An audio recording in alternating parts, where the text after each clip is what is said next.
নমস্কার, দেখছেন নিউজ 18 বাংলা। আমি রুমেলা রয়েছি আপনাদের সঙ্গে। রাত 9টা মানেই সময় নিউজরুম লাইভের শুরুতেই যে খবরের দিকে নজর, নাম বাদে যোগ্য ভোটারের ওপর নির্মম অত্যাচার। এসআইআর মামলায় তাৎপর্যপূর্ণ মন্তব্য সুপ্রিম কোর্টে। একাধিক বৈধ ভোটারের নাম বাদের অভিযোগ, যোগ্য নাম বাদ নির্মম এবং পীড়াদায়ক বলে মন্তব্য। কথা বলবো, অর্ণব হাজরা রয়েছেন সঙ্গে। অর্ণব, আদালতের এই পর্যবেক্ষণ কতটা গুরুত্বপূর্ণ? দেখো, আজকে কমিশন সুপ্রিম কোর্টে জানায় যে 6 এপ্রিল প্রথম থেকে ভোটের জন্য কাট অফ ডেট, অর্থাৎ সেই দিন পর্যন্ত ভোটার লিস্টের নাম তোলা যাবে, তারপর তারা নাম আর নিতে পারবে না, অর্থাৎ ওই দিন কি তারা ভোটার লিস্ট ফিক্স করবে। 9 এপ্রিল এই কাট অফ ডেট হচ্ছে দ্বিতীয় ফেজে ভোটের জন্য।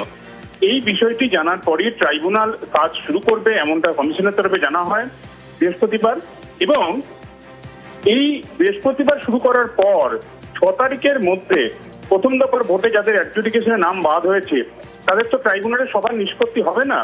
এই বিষয়টাকে অনুধাবন করতে গিয়ে সুপ্রিম কোর্টের অন্যতম বিচারপতি জয়মাল্য বাগচি তিনি বলেন যে ট্রাইব্যুনালের বৈধ ভোটার যারা বাতিল হয়েছেন, অ্যাডজুডিকেশনে বৈধ ভোটার হলেন এবং কাট অফ ডেট যেটা কমিশন ঠিক করছে তার মধ্যে তাদের অনেকের সাপ্লিমেন্টারি লিস্টে হয়তো নাম এলো, কিন্তু অনেকের নাম এলো না, কিন্তু তারা বৈধ ভোটার হয়ে পরে গণ্য হলেন। কাজেই এভাবে ভোটাধিকার কারোর কাছ থেকে চিরতরে এভাবে মুছে দেওয়া যায় না। এবং একই সঙ্গে এই বৈধ অবৈধ বিষয়টি যেভাবে সামনে আসছে তাদের বিচারপতি মন্তব্য করেছেন এই পরিস্থিতিটা অত্যন্ত পীড়াদায়ক এবং এটা অত্যন্ত নির্মম সত্যতার মতো ঘটনাও, যেখানে বৈধ ভোটার যদি ট্রাইব্যুনাল থেকে উঠে আসে বৈধ হিসেবে যাদের নাম বাদ গেছে, একই রকম ভাবে যারা ভোট দিলেন বিধানসভা ভোটে কিন্তু পরে ট্রাইব্যুনালে কোনোভাবে চ্যালেঞ্জ হলো, দেখা গেল অবৈধ, পুরো বিষয়টা নিয়েই একটা পীড়াদায়ক পরিস্থিতি তৈরি হয়েছে বলে বিচারপতি পর্যবেক্ষণ রাখেন। এবং আগামী 6 এপ্রিল প্রথম ফেজের ভোট বা ভোটার লিস্টের যে সিজ করার অর্থাৎ চূড়ান্ত ভোটার তালিকা তৈরির যে কাজ, সেই দিনই মামলাটি ফের 4টায় বিকেল 4টার সময় রাখা হয়েছে। অর্থাৎ সেই দিন সুপ্রিম কোর্ট নতুন করে কি পর্যবেক্ষণ রাখে, অর্থাৎ কমিশন ট্রাইব্যুনাল তৈরি করা, তাদের ফাংশন করা, কত অভিযোগে নিষ্পত্তি হচ্ছে, পুরো বিষয়টা দেখে নিয়ে হয়তো পরবর্তী পর্যবেক্ষণ রাখতে পারে। ওকে অর্ণব।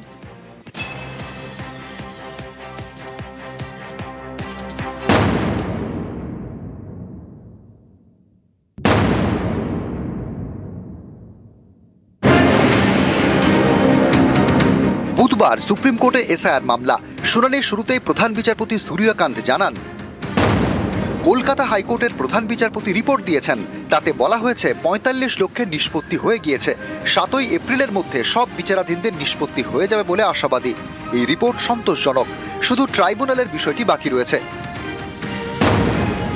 নির্বাচন কমিশনের আইনজীবী জানান, জলশক্তি বোর্ডের ট্রাইব্যুনালের জন্য সময় নেওয়া হয়েছে। বুধবার থেকেই ট্রেনিং, বৃহস্পতিবার থেকে ট্রাইব্যুনাল কাজ শুরু করবে। এদিন মামলাকারীর আইনজীবী বিকাশ রঞ্জন ভট্টাচার্য বলেন, ট্রাইব্যুনাল যেন সব নথি গ্রহণ করে। তখন বিচারপতি জয়মাল্য বাগচি বলেন, ট্রাইব্যুনাল চাইলে জমা পড়া নথি দেখতে পারে, অতিরিক্ত নথি জমা নিতে পারেন। দুটি নিরপেক্ষ প্রক্রিয়া চালাচ্ছি। বৈধ ভোটারের ভোটদান সাংবিধানিক অধিকার। বাদ যাওয়া কেউ ট্রাইব্যুনাল থেকে বৈধ ভোটার হয়ে ফিরলে তিনি যেন ভোটাধিকার প্রয়োগ করতে পারেন, কোনো অবৈধ ভোটার যেন ভোট দিতে না পারেন। ট্রাইব্যুনাল অ্যাডজুডিকেশনের পরে যদি কেউ ভোটার হন তাহলে অবভিয়াসলি তিনি ভোটার হিসেবে আবার বিবেচিত হবেন। ফলে এইটা নয় যে বেসিক্যালি মানে এখন যা অ্যাডজুডিকেটেড হয়েছে, ধরুন 47 লাখ এখনো পর্যন্ত অ্যাডজুডিকেশন হয়ে গেছে, ফলে অ্যাডজুডিকেটেড যারা কেউ ধরুন ডিলিট হয়ে গেছে তার নাম যদি ট্রাইব্যুনাল আবার ইনক্লুড করে দেয় তাহলে অবভিয়াসলি তিনি ভোটার হিসেবে ট্রিটেড হবেন। আদালতের আজকে দুটো অবজারভেশন অত্যন্ত গুরুত্বপূর্ণ। এক, যে যাতে কোনোভাবেই কোনো বৈধ ভোটার না বাদ যায়। দ্বিতীয় হচ্ছে যাতে কোনোভাবেই অবৈধ ভোটার ভোট না দিতে পারে। ফলে এই দুটো অবজারভেশনই ক্লিয়ার করে দেয় যে আদালত কি চাইছে। সুপ্রিম কোর্টের পর্যবেক্ষণ, কোনো বৈধ ভোটারের ভোটাধিকার যেন খর্ব না হয়, কিন্তু এরপরেও ভোটার তালিকায় নাম ওঠা নিয়ে সংশয় রয়ে গেল।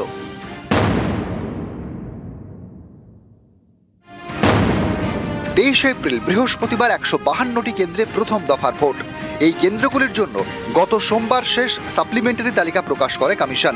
এর প্রেক্ষিতে ভোটার লিস্ট চূড়ান্ত করে ফেলা হয়েছে, তা প্রকাশ করা হবে 6 এপ্রিল। সেদিন প্রথম দফার মনোনয়ন জমা দেওয়ার শেষ দিন। নিয়ম অনুযায়ী মনোনয়ন জমার শেষ দিন যে ভোটার তালিকা সেই অনুযায়ী ভোট হয়। এখানেই অনেকের প্রশ্ন, যাদের নাম বাদ পড়তে পারে তাদের ভোটের ভবিষ্যৎ কি? সুপ্রিম কোর্টে কমিশনের আইনজীবী জানিয়েছেন, 2রা এপ্রিল থেকে ট্রাইব্যুনাল কাজ শুরু করবে, আর 6 এপ্রিল মনোনয়ন জমার শেষ দিন, সেদিনের তালিকাতেই ভোট হবে। এই 6 এপ্রিলের পরে কেউ ট্রাইব্যুনালে বৈধ ভোটার প্রমাণিত হলে কি হবে? বৈধ ভোটার হওয়া সত্ত্বেও তিনি কি লিস্টে নাম তুলতে পারবেন? তিনি কি এবার আর ভোট দিতে পারবেন? এ নিয়ে সংশয় রয়ে গেল। বুধবার বিচারপতি জয়মাল্য বাগচির পর্যবেক্ষণ, কমিশনের ঠিক করা কাট অফ ডেটের মধ্যে ট্রাইব্যুনালের বিচারে বৈধ ভোটারদের নাম সাপ্লিমেন্টারি তালিকায় উঠল। তিনি ভোট দিতে পারলেন। আবার ট্রাইব্যুনালের বিচারে বৈধ কিন্তু কমিশনের কাট অফ ডেটের জন্য সাপ্লিমেন্টারি তালিকায় নাম উঠল না, তিনি ভোট দিতে পারলেন না। ট্রাইব্যুনালের বিচারে বৈধ হওয়ার পরেও যারা ভোট দিতে পারবেন না তাদের ভোটাধিকার চিরতরে মুছে দেওয়া যায় না। এবার ভোট দেওয়া ভোটার যদি ট্রাইব্যুনালে চ্যালেঞ্জড হন এবং অবৈধ ঘোষিত হন তাহলে সেটাও ঠিক হবে না। অত্যন্ত পীড়াদায়ক পরিস্থিতি বলে মন্তব্য করেন বিচারপতি জয়মাল্য বাগচি। যে ট্রাইব্যুনাল অ্যাডজুডিকেশনের পরে কেউ ভোটার হিসেবে ট্রিটেড হতে পারবেন না, নিশ্চিতভাবে ভোটার হিসেবে তিনি অবভিয়াসলি ট্রিটেড হবেন। এখন দ্বিতীয় যে প্রশ্নটি সেটা হচ্ছে যে কি এই ভোটে ট্রিটেড হবেন নাকি সামনের ভোটে, সেই নিয়ে আদালতের কোনো স্পেসিফিক আজকে কোনো নির্দেশ হয়নি, কিন্তু অবভিয়াসলি তিনি ভোটার হিসেবে তো অবভিয়াসলি ট্রিটেড হবেন। এদিন মমতা বন্দ্যোপাধ্যায়ের আইনজীবী শ্যাম দেওয়ান আদালতে জানান, নাম যুক্ত হওয়ার হার 55%, বাদ দেওয়ার হার 45%। নাম বাদ যাওয়ার হার অত্যন্ত বেশি। ট্রাইব্যুনালের হাতে বড় দায়িত্ব রয়েছে, সংখ্যাটা বিপুল, অথচ সবাই ম্যাপ ভোটার। এ নিয়ে প্রধান বিচারপতি সূর্যকান্ত বলেন, এ বিষয়ে মন্তব্য করব না, কারণ এক পক্ষ বলবে এই বাদ যাওয়াটা বৈধ আর বাকিরা বলবেন অবৈধ। ট্রাইব্যুনালকে ইমিডিয়েটলি একটা সেট আপ করেছে কলকাতাতে, সব হিয়ারিং গুলো হবে। Tribunal will decide the case on the basis of the merit. Tribunal যেটা ডিসাইড করবে সেটাই ফাইনাল। ইলেকশন কমিশন অবজেকশন দিয়েছিল নতুন ডকুমেন্ট দেওয়ার জন্য। কোর্ট বলেছে না, যে ডকুমেন্ট যারা দেবে সেই ডকুমেন্টের ভিত্তিতে ট্রাইব্যুনাল উইল ডিসাইড। অ্যাপিলের ক্ষেত্রে যেটা অ্যাডজুডিকেশন অফিসারদের কাছে যে রেকর্ড ছিল সেই রেকর্ডটাকে ট্রাইব্যুনালে প্লেস করতে হবে। কি কারণে রিজেক্ট করেছে সেই রিজেকশনের কারণটা ট্রাইব্যুনালকে দেখাতে হবে। ট্রাইব্যুনাল সেই রিজেকশনের কারণটা যারা অ্যাপিল করেছে তাদেরকে দেখাবে। প্রথম দফার ভোটে মনোনয়ন জমা দেওয়ার শেষ দিন 6 এপ্রিল।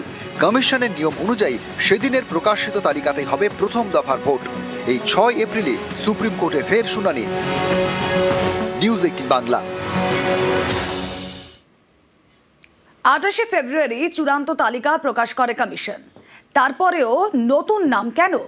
ফর্ম 6 এর মাধ্যমে নতুন নাম সংযোজন কিভাবে? তৃণমূলের ফর্ম 6 অভিযোগে কড়া সুপ্রিম কোর্ট।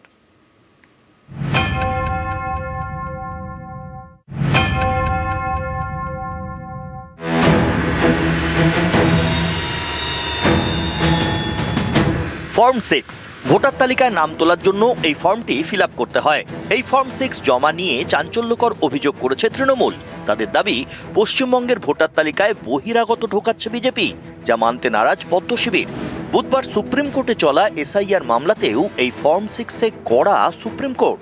শীর্ষ আদালতের প্রশ্ন, 28 ফেব্রুয়ারি চূড়ান্ত ভোটার তালিকা প্রকাশের পরে সেখানে নাম যুক্ত করা হয় কিভাবে? এখন ফর্ম 6-এর মাধ্যমে নতুন ভোটারের নাম উঠবে কেন?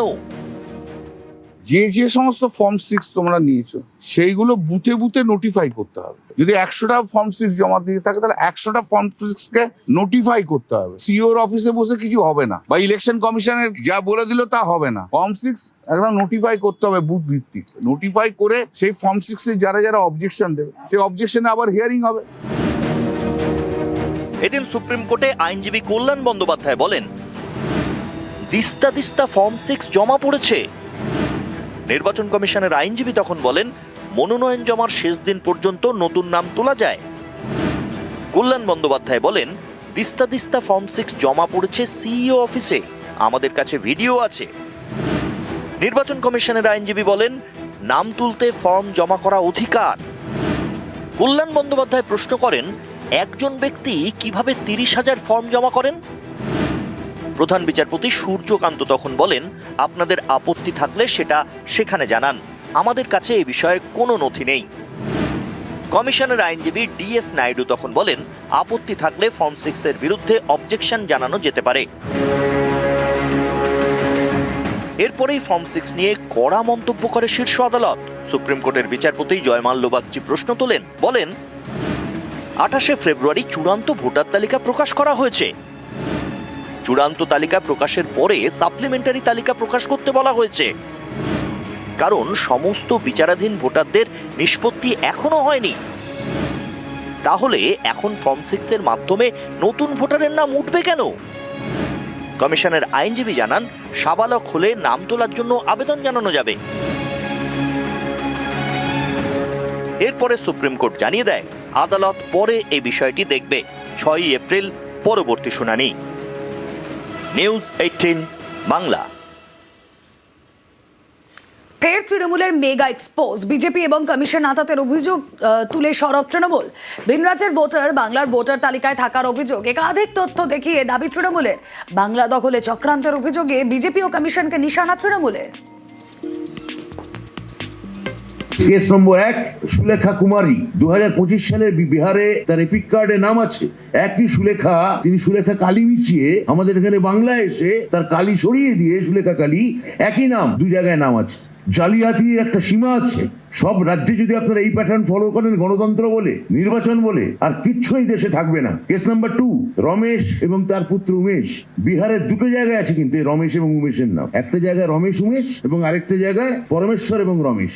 ওখানে পরমেশ্বর হচ্ছে রমেশের বাবা, আর ওখানে উমেশ হচ্ছে রমেশের বাবা। থার্ড ওয়ান, শ্যাম বাহাদুর যাদব, 2026 সালে বিহারে ভোটার তালিকায়। আবার পশ্চিমবঙ্গে ওই শ্যাম বাহাদুর যাদব, তিনি এবং তার স্ত্রী 2 রাজ্যেই ভোট দিচ্ছেন। আরেকটা কেস, কুমুদ সিং এবং ডলি দেবী বিহারের সাম্প্রতিক ভোটার তালিকায় রয়েছেন এবং একই সঙ্গে তারা পশ্চিমবঙ্গ ভোট দিচ্ছে। এইভাবে একই রাজ্যে 2টো আলাদা আলাদা এপিক নাম্বার দেখিয়ে এরাই হয়তো মহারাষ্ট্রে গিয়ে নিম্বলকার বা তেন্ডুলকার হয়েছেন, এরাই হরিয়ানায় গিয়ে হয়তো অন্য কোনো যাদব, এবং এরা আবার বাংলায় এসে হয়তো কোনো চ্যাটার্জি ব্যানার্জি মিত্র বসু সেজে ভোট দিয়ে দেবেন। একটা প্যাটার্ন ফলো করছে বিজেপি সমস্ত রাজ্য, যে তাদের হাতে আসলে বৈধ ভোটার নেই, তাদের ভোটার ভাড়া করতে হয়, নির্বাচন কমিশনকে দিয়ে জালিয়াতি করাতে হয়।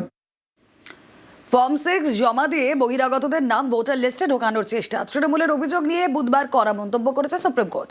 আর এই নিয়ে ভোটের হাওয়া গরম।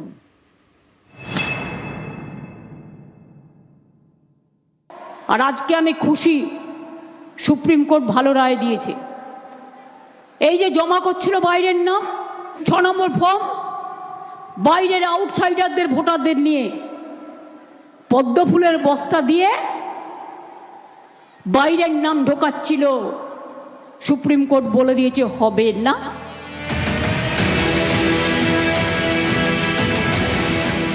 ভিন রাজ্যের বাসিন্দাদের নাম পশ্চিমবঙ্গের ভোটার লিস্টে ঢোকানো হচ্ছে, বহিরাগতদের নাম ঢোকাতে জমা দেওয়া হচ্ছে ফর্ম 6। বিজেপির বিরুদ্ধে চাঞ্চল্যকর অভিযোগ তৃণমূলের। এ নিয়ে কড়া সুপ্রিম কোর্ট। বুধবারের শুনানিতে শীর্ষ আদালত প্রশ্ন তোলে, 28 ফেব্রুয়ারি চূড়ান্ত ভোটার তালিকা প্রকাশের পরেও নাম যুক্ত করা হয় কিভাবে? এখন ফর্ম 6 এর মাধ্যমে নতুন ভোটারের নাম উঠবে কেন? নতুন করে ফর্ম জমা দিয়েছিল, একদিকে মানুষের নাম কাটছে আর অন্যদিকে ফর্ম জমা দিচ্ছে। আজকে সুপ্রিম কোর্ট বলে দিয়েছে হবে না।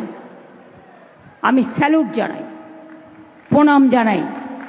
আপনারা জানেন, আপনাদের নাম বাদ দেওয়ার প্রতিবাদে আমি নিজে সুপ্রিম কোর্টে গিয়েছিলাম, আর এই দরখাস্তটা আমার। তৃণমূল কংগ্রেস বেছে বেছে যে বুথে বিজেপি লিড পায়, গোটা উত্তর 24 পরগনা, হাওড়া, দক্ষিণ 24 পরগনায়, কলকাতা, বড়বাজারের একাংশ, আজকে সেখানে হিন্দু ভোটারদের নাম বাদ দিয়েছে, উদ্বাস্তু ভোটারদের নাম দিয়েছে। বেছে বেছে মতুয়া ভোটারদের নাম কেটেছে তৃণমূল কংগ্রেস।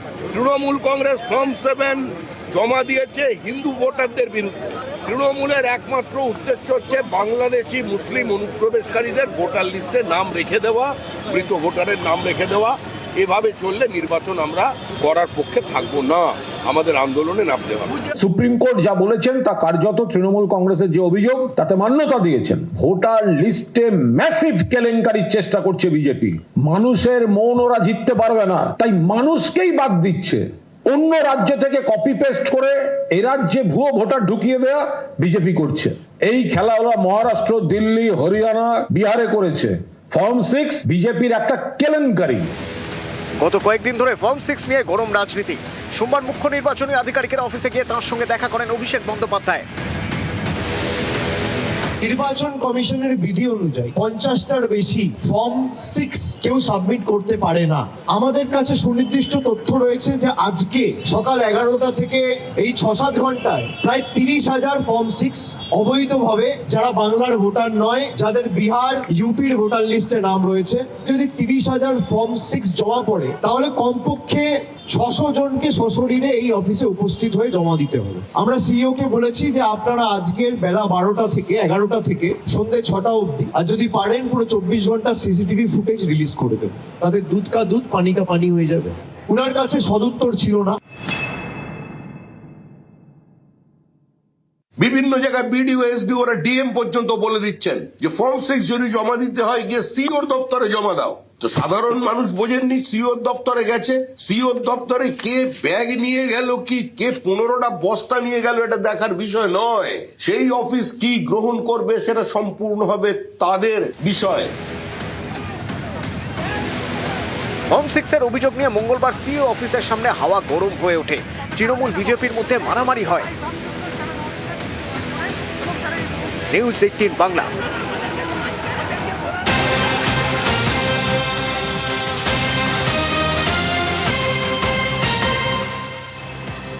আগামীকাল থেকে ট্রাইব্যুনাল শুরু নিয়ে জোকার জলশক্তি ভবনে অসম্পূর্ণ পরিকাঠামো। ট্রাইব্যুনালের অসম্পূর্ণ পরিকাঠামো নিয়ে সরব অনেকে। দায়িত্বপ্রাপ্ত অবসরপ্রাপ্ত বিচারপতিদের সঙ্গে বৈঠক কমিশনে। বৈঠকে অখুশি অনেকেই, কমিশনের ব্যবস্থাপনায় অখুশি অবসরপ্রাপ্ত বিচারপতিরা। আগামীকাল থেকে ট্রাইব্যুনাল শুরু নিয়ে জোকার জলশক্তি ভবনে অসম্পূর্ণ পরিকাঠামো।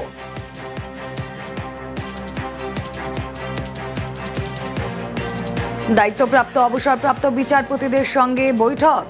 আগামীকাল থেকেই ট্রাইব্যুনাল শুরু নিয়ে কমিশনের সঙ্গে যে বৈঠক, সেখানে অখুশি অনেকে।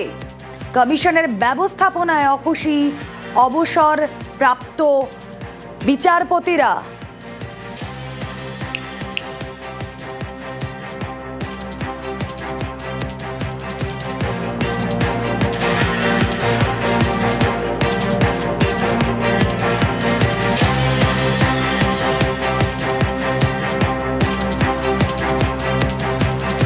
আগামীকাল থেকে ট্রাইব্যুনাল শুরু নিয়ে কমিশনের সঙ্গে বৈঠকে অখুশি অনেকে। জোকার জলশক্তি ভবনে অসম্পূর্ণ পরিকাঠামো, কমিশনের ব্যবস্থাপনায় অখুশি অবসরপ্রাপ্ত বিচারপতিরা।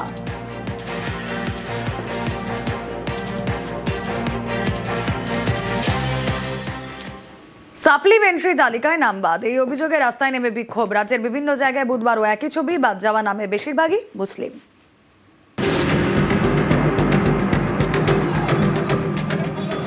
মালদার বৈষ্ণবনগর অভিযোগ, ভোটার তালিকায় এখানকার 37 ও 38 নম্বর বুথে বাদ গেছে 814 জনের নাম।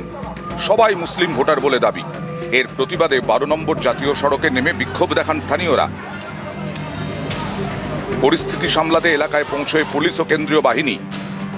এইভাবে আমাদের জনসাধারণকে নিয়ে ইলেকশন কমিশনার এইভাবে যে খেলা করছে, আজকে তারা এই কাগজ ওই কাগজ নিয়ে এর দুয়ার ওর দুয়ার এত হেনস্থ কেন করা হচ্ছে, অকারণে এতগুলো লোককে ডিভোটার কেন করা হলো, এই জবাবটা আমরা ইলেকশন কমিশনের কাছে চাইছি। দার্জিলিং এর ফাঁসি দেওয়া, এখানকার চটহাটের 4 বুথের নাম বাদের অভিযোগ। মুড়ি খাওয়া, বাঁধরঝুলি, জোরপোখরি, মিলননগর, এই 4 এলাকায় নাম বাদ গেছে 1709 জনের। অভিযোগ, যাদের নাম বাদ গেছে তারা সবাই মুসলিম ভোটার। নাম বাদের অভিযোগে ফাঁসি দেওয়ার চটহাটে বিক্ষোভ দেখান স্থানীয়রা। প্রায় 5-6টা বুথে টোটাল ভোটার 1200, তার মধ্যে 491 ডিলেট আউট করে দিয়েছে। তাতে আমাদের 2002 সালের লিস্টের নাম ছিল, সেগুলোকে আউট করে দিয়েছে। যে আমাদের ভোট প্রাপ্যটা আমাদের ফিরিয়ে দেওয়া হোক। দক্ষিণ 24 পরগনার কাকদ্বীপ, এখানকার রামগোপালপুরে অধিকাংশ মুসলিম ভোটার। 4 বুথে নাম বাদ 181 জনের। এই অভিযোগে বিক্ষোভ, রাস্তা অবরোধ। জন্মলগ্ন থেকে আমাদের স্থায়ী বাসিন্দা, তো আমাদের ভোটার লিস্টে কিভাবে বাদ যাচ্ছে আমরা কিছু বুঝতে পারি। আমার ছেলে আর্মিতে কাজ করে, 15 বছর চাকরি করছে, এখন বিচারাধীন আছে। সে বৌমার নাম বাদ গেছে, একদম ডিলেট, কাগজপত্র সব জমা দিয়েছি। 2002 সালে আমার ভোটার লিস্টে ছিল, বিচার সঠিকভাবে জাস্টিফাই না করে মুছে ফেলা হলো। বিএলওকে জিজ্ঞেস করি, বিএলও বলছে আমাদের কাছে সেই রকম ইনফরমেশন নেই, আমাদের ভোট দেওয়ার ব্যবস্থা করে দিচ্ছে। উত্তর 24 পরগনার হিঙ্গলগঞ্জ, এখানকার হাসনাবাদের 30 নম্বর বুথে নাম বাদ 142 জনের। নাম বাদের তালিকায় অধিকাংশ মুসলিম ভোটার। প্রতিবাদে তারা রাস্তা অবরোধ করেন। 15-16 বছর তো ভোট দিয়েছি, মার বাবার সবার তো আমরা 2002 সালে ভোটার লিস্টের নাম আছে, আমরা সব প্রুফ জমা দিয়েছি। জমা দেওয়ার পরেও কেন আমাদের ডিলেট করলো? উত্তর 24 পরগনার বসিরহাট, এখানেও অধিকাংশ মুসলিম ভোটারের নাম বাদ বলে অভিযোগ। আমাদের 2002 এর ভোটার লিস্টে নাম আছে, 26-এ কেন নেই? এই জবাবটা চাই। কেন নেই? গণেশ কুমার কেন আমাদের নামটা বাদ দিল? এটা আমাদের জবাব চাই। গাইঘাটায় 173 নম্বর বুথে নাম বাদ 183 জনের। প্রতিবাদে বিডিও অফিসের সামনে যশোর রোড অবরোধ।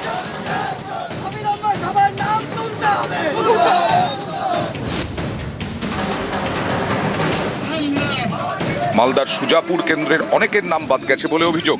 এ নিয়ে এদিন বিক্ষোভ দেখানো হয়।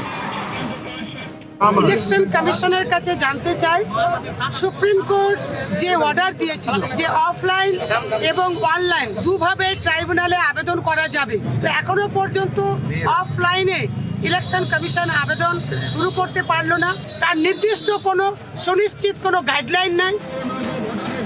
নিউজ 18 বাংলা।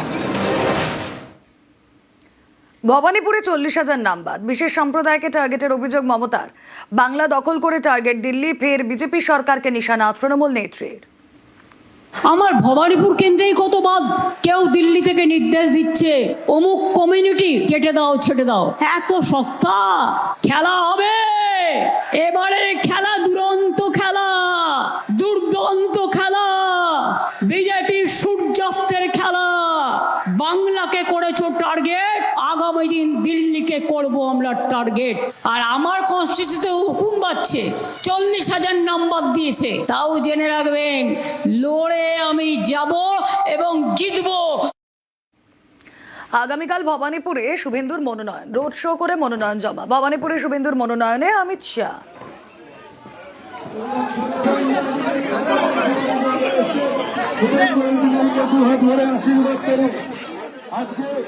আগামীকাল 11টার সময় হাজরা মোড়ে জমায়েত।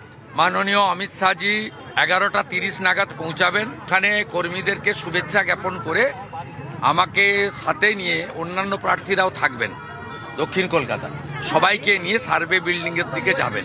তারপরে আমরা যারা নেতৃত্ব এবং প্রার্থী তারা গিয়ে মনোনয়নপত্র জমা দেবেন। অমিত শাহজি আসার মধ্য দিয়ে এটা একটা প্রার্থী হিসাবে আমার কনফিডেন্স 200% আরো বাড়িয়ে দিয়েছে। হরিণঘাটা তৃণমূল প্রার্থীর বিরুদ্ধে কমিশনে নালিশ, বিজেপি প্রার্থী অসীম সরকারের। তফসিলি জাতিগত শংসাপত্র জালিয়াতির অভিযোগ অস্বীকার হরিণঘাটা তৃণমূল প্রার্থী রাজীব বিশ্বাসের। শুরু তরজা, আর এই অভিযোগ নিয়েই প্রচারে গান বাঁধলেন পদ্ম প্রার্থী।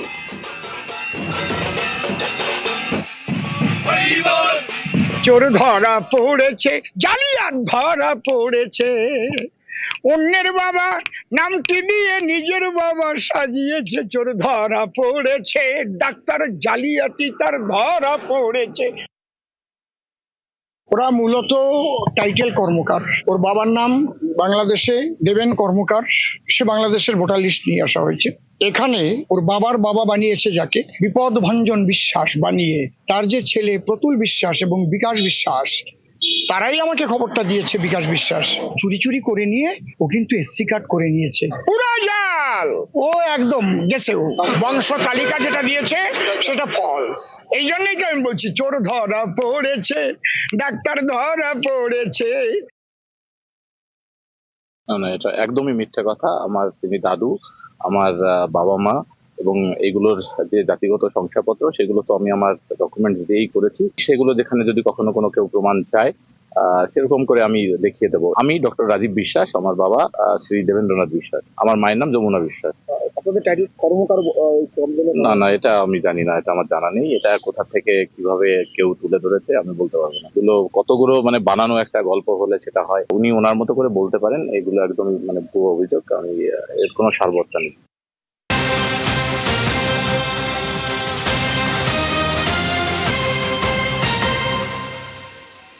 জেলা শাসকের রিপোর্ট চাইল কমিশন। হরিণঘাটা তৃণমূল প্রার্থীর বিরুদ্ধে কমিশনে নালিশ, হরিণঘাটা তৃণমূল প্রার্থীকে নিয়ে অভিযোগের রিপোর্ট তলব। হরিণঘাটা তৃণমূল প্রার্থীকে নিয়ে অভিযোগের রিপোর্ট তলব, জেলা শাসকের রিপোর্ট চাইল কমিশন।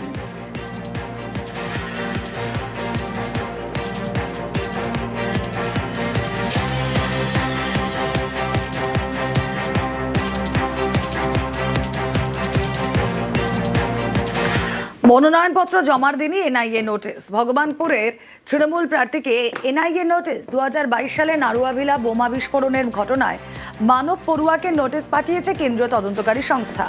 রাজনৈতিক ষড়যন্ত্রের অভিযোগে সরব তৃণমূল প্রার্থী। ইতিমধ্যেই বহুবার ডেকেছেন, আমি সশরীরে উপস্থিত হয়েছি, সহযোগিতাও করেছি, তথ্য যা চেয়েছিলেন তাও দিয়েছি। 2022 সালের ডিসেম্বরের লাস্টের দিকে ওই ঘটনা যখন ঘটে আমি পার্টি থেকে অত্যন্ত নিষ্ক্রিয় ছিলাম। রাজনৈতিক স্বার্থ চরিতার্থ করার লক্ষ্যেই আমাকে বারে বারে তদন্তের নামে আমাকে ডাকা হচ্ছে। নিশ্চিতভাবে আমি সহযোগিতা করছি, আগামী দিনেও সহযোগিতা করব, সত্যের জয় হবে। ষড়যন্ত্র করে ভগবানপুরের তৃণমূল প্রার্থীকে নোটিশ। ভোটের মুখে এনআইএ কে ব্যবহারের অভিযোগ বিজেপির বিরুদ্ধে। সরব তৃণমূল কংগ্রেস। কোর্টের নির্দেশেই কাজ করে এনআইএ, অসুবিধা হলে আদালতে যাক তৃণমূল, পাল্টা তোপ বিজেপির। এতদিন সিবিআই, ইডি এসব নামাচ্ছিল, এনআইএ কে দিয়ে ক্যান্ডিডেটদের নোটিশ করা শুরু হয়েছে এবং আমাদের কর্মীদের। আমাদের প্রার্থী ভগবানপুর মানব পড়ুয়া, তাকে ধরুন নোটিশ পাঠিয়েছে এনআইএ 2 এপ্রিল। এনআইএ অফিসে গিয়ে বসে থাকতে হবে। সে ভোটের প্রচার করবে না হাজিরা দিয়ে বেড়াবে, দিন নষ্ট করবে। এনআইএ মূলত পূর্ব মেদিনীপুর ঘিরে এই কাজটা অনেকদিন ধরেই করছিল। এনআইএ ডেকে পাঠিয়ে বলছে হয় আটকে রাখছে, ঘোরাচ্ছে, কেস দিচ্ছে, অ্যারেস্ট করছে, না হলে বলছে হয় বিজেপি করুন আর নইলে তৃণমূল করবেন না, আপাতত ভোট অব্দি বাইরে থাকুন। এই খেলাগুলো কিন্তু পঞ্চায়েতে হয়েছে, লোকসভায় হয়েছে, আবার বিধানসভায় শুরু করলো। বিভিন্ন মামলায় নাম ট্যাগ করে দেওয়া হচ্ছে। বাংলার মানুষ বিজেপিকে গণতান্ত্রিক ভাবে ধুয়ে মুছে সাফ করে দেবেন। এনআইএ তো সরাসরি কোনো মামলার দায়িত্ব নেয় না, কোনো মহামান্য হাইকোর্ট কিংবা মহামান্য সুপ্রিম কোর্টই তাদের দায়িত্ব দেন এবং তাদের নজরদারিতেই প্রক্রিয়া চলে যান। গিয়ে বলুন যে যত আমাদের দুষ্কৃতি রয়েছে, যাদেরকে কিনা এনআইএতে তদন্তের জন্য ডাকছে বা তাদের নামে নোটিশ পাঠাচ্ছে, অন্তত ভোট অব্দি বোম মারা বা গুলি করার জন্য তাদেরকে ছাড় দেওয়া হোক। তারপরে আবার আমরা তাদেরকে বা এইসব নোটিশ পাঠাবেন, এটা বলুক না, গিয়ে এটা হলফনামা নিয়ে বলুক। এখন তো বিনা পয়সার উকিল, যাবেন গিয়ে বলে ফেলবেন, অসুবিধার কি আছে।